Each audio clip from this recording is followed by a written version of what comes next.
Hello students, in previous lecture we discussed about colligative properties. Colligative properties are those which are depending upon number of particles. और colligative property 4 थी, relative lowering in vapor pressure, that is P naught minus P upon P naught is equal to N2 upon N1. याद रखना, vapor pressure is not colligative property. Relative lowering of vapor pressure is colligative property. Boiling point is not colligative property. Elevation in boiling point is colligative property. Depression in freezing point is colligative property, and osmotic pressure is colligative property. All these colligative properties are used to find out the molar mass of any unknown substance. Means we are using these colligative properties to find out the molar mass.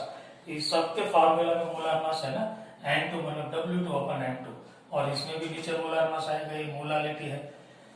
तो molar mass find करने के लिए हम colligative property का use करते हैं. So application of colligative property की main application to find out the molar mass of unknown substance.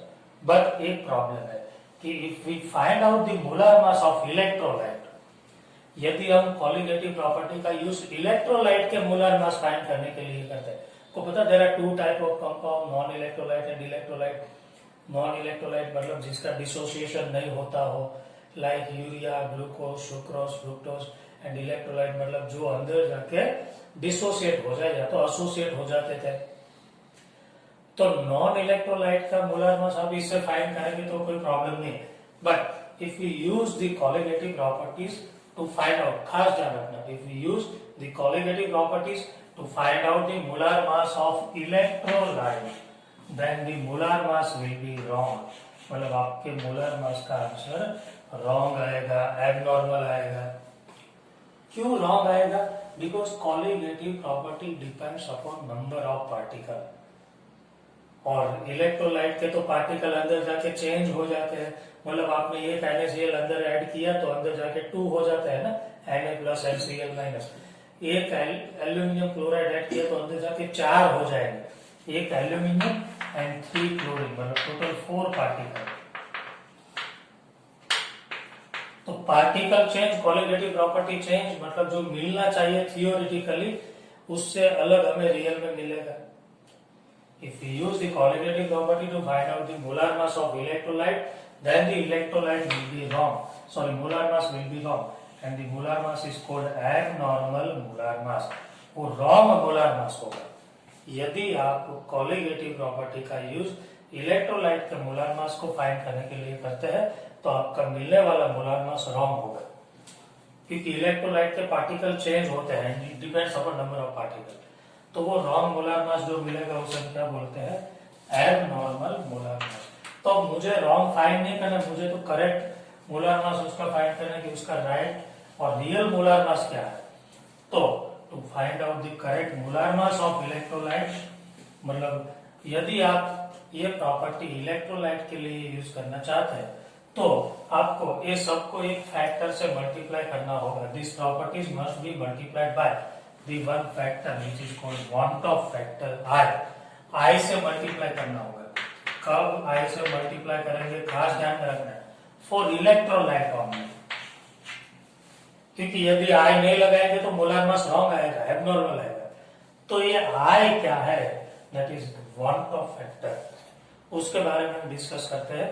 I का मतलब होता है number of particles after dissociation और association divide by number of particle before dissociation और association. मैं आपको यहाँ पे समझाता हूँ. देखिए, NaCl के पार्टिकल कितने हैं? 1 अभी, मतलब बिफोर डिसोसिएशन 1. आफ्टर डिसोसिएशन मतलब पानी में जाने के बाद में वो कितने हो जाते हैं? 2. सो आफ्टर डिसोसिएशन 2 हो जाते हैं. तो क्या हुआ? देखिए, after dissociation 2 particle, before dissociation वो 1 था. सो इसका I हो गया 2. यदि 100% डिसोसिएशन हो जाए तो we are assuming that it is 100 dissociating 100%, तभी I 2 होगा. मान लो मैं आपको एक दूसरा एग्जांपल दूं कि Al2SO4 थ्राइस, बिफोर डिसोसिएशन कितने पार्टिकल है? 1 अकेला है. और आफ्टर डिसोसिएशन कितने हैं 2 + 3 5 होने वाले हैं ये 5/1 मतलब इसके लिए I कितना होगा 5 मतलब सबके आगे 5 से मल्टीप्लाई कर देंगे हम। मान लो मैं आपको बोल दूं कि एसिटिक एसिड एसोसिएशन होता है, आपको पता है एसिटिक एसिड को हम बेंजीन में डिसोल्व करते हैं ना इन बेंजीन, तो एसोसिएशन हो जाता है मतलब दो एसिटिक एसिड के बीच में ऐसे हाइड्रोजन बॉन्ड बन के एक एसिटिक एसिड मतलब एक मॉलिक्यूल बन जाता है पूरा। तो एसोसिएशन से पहले कितने थे 2 और बाद में अकेला हो गया एक, मतलब पहले बिफोर एसोसिएशन 2 थे और अब 1 हो गया, तो इसका I होगा 0.5। Clear what is I? I is want of factor और इससे मल्टीप्लाई करना होगा। If we are using this properties for electrolyte then we must multiply these properties by want of factor I. Another formula for want of factor I is normal molar mass upon abnormal molar mass. What is normal molar mass? तो जो होता है वो real, NaCl का real molar mass क्या है 58.5, normal मतलब real. और एबनॉर्मल क्या है, तो एबनॉर्मल यदि हम यहाँ पे I नहीं लगाएंगे, ये लिखा है देखिए मैंने, if we are using this property without I then the molar mass will be wrong। तो यदि हम यहाँ पे I नहीं लगाते और जो मोलर मास इसमें से मुझे मिलता वो क्या होता है एबनॉर्मल, तो ये है abnormal molar mass. What is abnormal molar mass? Abnormal molar mass का मतलब होता है without using I, calculated without using I, मतलब if you calculate the molar mass without using I, मतलब यहाँ पे I नहीं लगाएंगे और जो कैलकुलेट करेंगे तो जो मिलेगा वो एबनॉर्मल होगा। और एक फॉर्मूला है ऑब्जर्व कोलिगेटिव प्रॉपर्टी, मतलब हमें जो रियल में मिली ऑब्जर्व कोलिगेटिव प्रॉपर्टी मतलब जो रियल में मिली है चार वैल्यू जो एक्सपेरिमेंट से मिली, एक्सपेरिमेंटल मतलब रियल, और एक थियोरेटिकल जो रॉन्ग होगी कैलकुलेटेड, तो it is a formula of want of factor I। और इसे हम यहाँ पे लगाएंगे कब? जब इलेक्ट्रोलाइट के लिए इसे यूज करेंगे तब। और मान लो आपको एबनॉर्मल मोलर मास फाइंड करना है तब हम I नहीं लगाएंगे। क्लियर हो गया? तो इसे आप नोट कर लीजिए और आगे इसके बारे में थोड़ा हम डिस्कशन करते हैं। ओके, तो ये वांट ऑफ फैक्टर I का फॉर्मूला हमने लिख दिया, normal molar mass upon abnormal. Abnormal molar mass का मतलब क्या है? Calculated without using I, without I जो कैलकुलेशन होगा वो रॉन्ग होगा, और नॉर्मल मतलब रियल में जो होता है वो। अब ये I की वैल्यू क्या होती है? मान लो हम अज्यूम कर ले, अज्यूमिंग 100% डिसोसिएशन और एसोसिएशन। आपको तो पता है कि 100% डिसोसिएशन होगा या नहीं भी होगा, depending upon type of electrolyte. 11th में देखा था, स्ट्रॉन्ग इलेक्ट्रोलाइट होगा तो 100% हो जाएगा, वीक होगा तो नहीं होगा। तो हम मान लेते हैं कि 100% हो रहा है, तो I क्या होगा देखिए, FeCl3, I की वैल्यू कितनी होगी आप देखिए, एक Fe+3 और 3 Cl है, टोटल कितने पार्टिकल हुए? आफ्टर डिसोसिएशन 4 पार्टिकल, और बिफोर डिसोसिएशन कितने थे? बिफोर डिसोसिएशन एक, बिफोर डिसोसिएशन अकेला था 1, तो I की वैल्यू कितनी है 1, सॉरी 4, I की वैल्यू कितनी है आपकी 4। तो दूसरा मैं आपको एग्जांपल देता हूं, Na2SO4 3 पार्टिकल देखिए, 2 sodium and 1 SO4 -2। After dissociation 3 particle हो गए, 2 + 1 3, 2 + 1 3, और बिफोर डिसोसिएशन कितने हैं 1, मतलब इसके लिए कितना आया 3। अब देखिए acetic acid in benzene,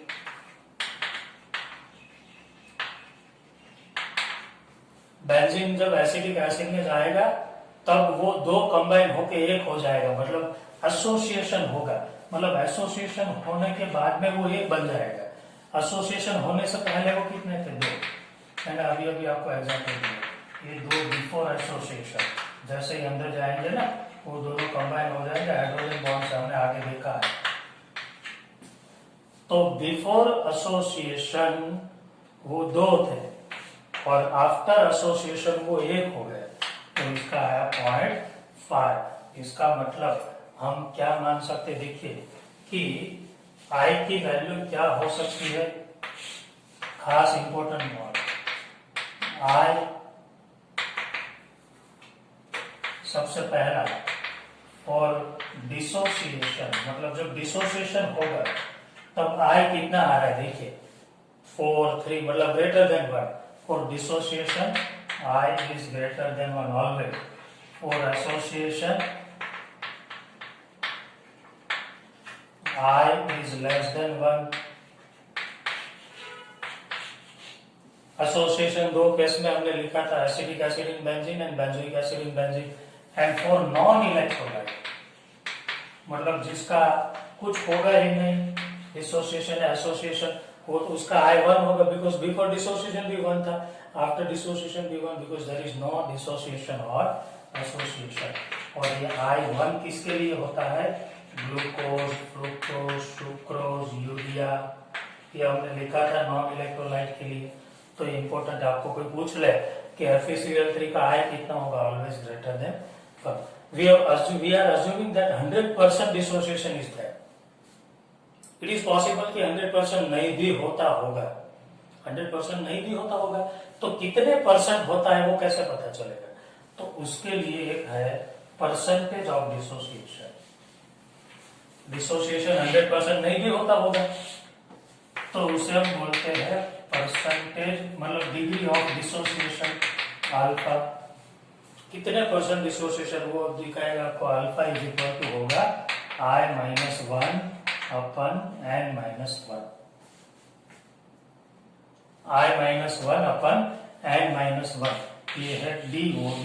I मतलब वॉट ऑफ फैक्टर, जो आप यहां से फाइंड करेंगे, n मतलब number of particles after dissociation.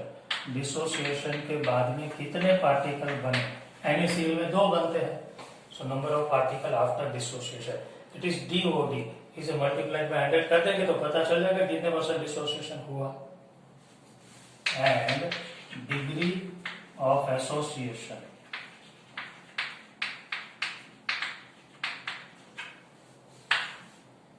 इसका सिंबल हम लिख दें, मान लो x, degree of association x। Degree of association मतलब कितने परसेंट एसोसिएशन हुआ, degree of association is equal to होगा 1 - I into n upon n-1। ये n क्या है, तो n is equal to number of particles which gas associated, कितने particle का एसोसिएशन हुआ, उसे हम बोलेंगे n। मतलब एसिडिक एसिड में कितने का एसोसिएशन होता था, 2, सो n विल बी 2। और लास्ट एक और हम नोट लिखते हैं कि I is inversely proportional to concentration.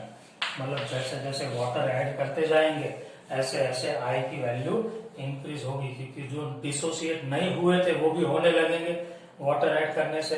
Water add करने से जो पार्टिकल अनडिसोसिएटेड थे वो भी डिसोसिएट होने लगेंगे। डिसोसिएट होने से number of particle dissociated increase होंगे, तो I की वैल्यू थोड़ी थोड़ी इंक्रीज होगी विथ कॉन्सेंट्रेशन।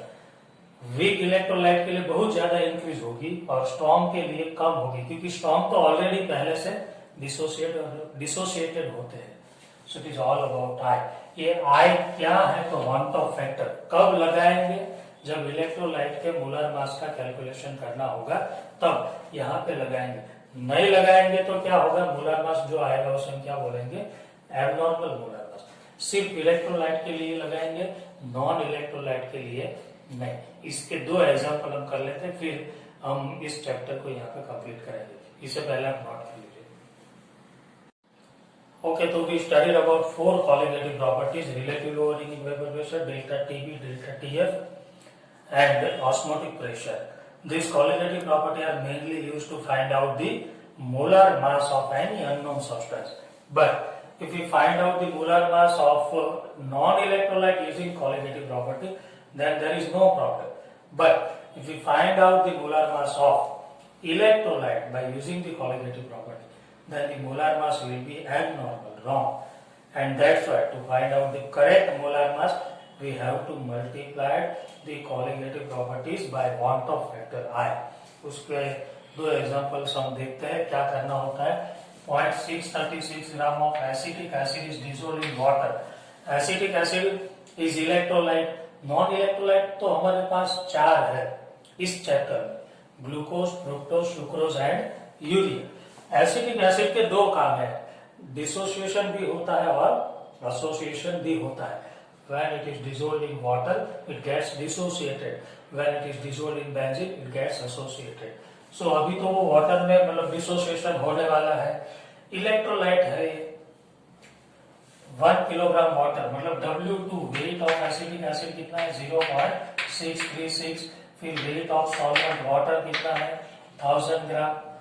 फिर depression in freezing point delta TF कितना मिला मुझे 0.0205 डिग्री सेल्सियस हो या केल्विन, कन्वर्ट नहीं करना है. चेंज मतलब डेल्टा, डेल्टा में यूनिट से कोई मतलब नहीं, because it is linear relation. Kelvin का चेंज भी वही आएगा.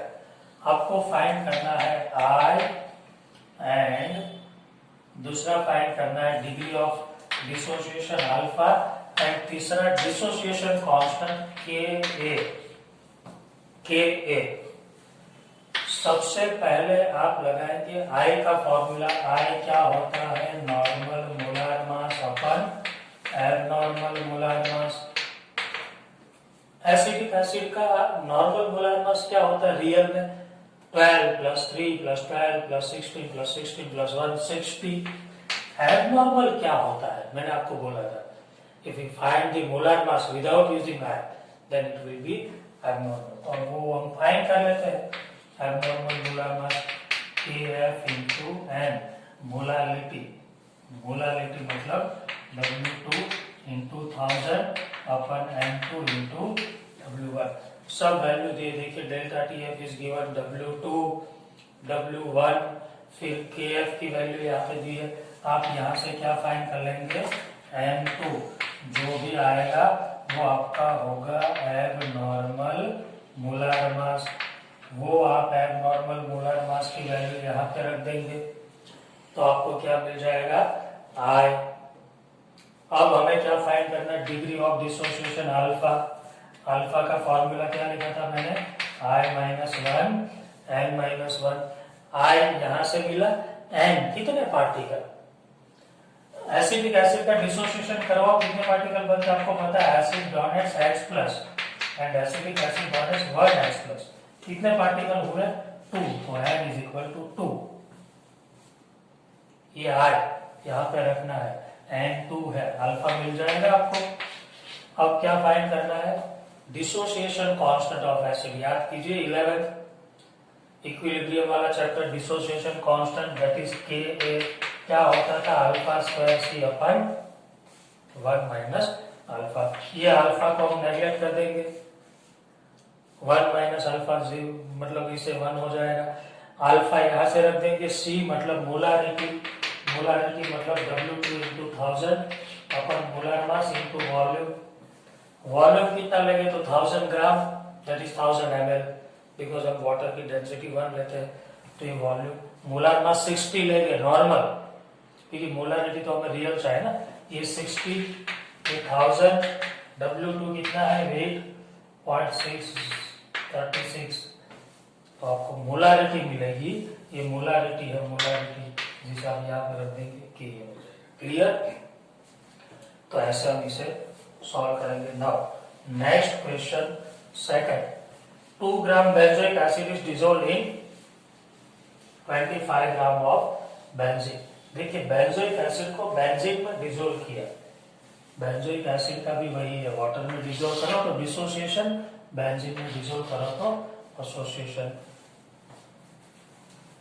वेट कितना है 2 ग्राम. वो सॉल्वेंट कितना है 25 ग्राम.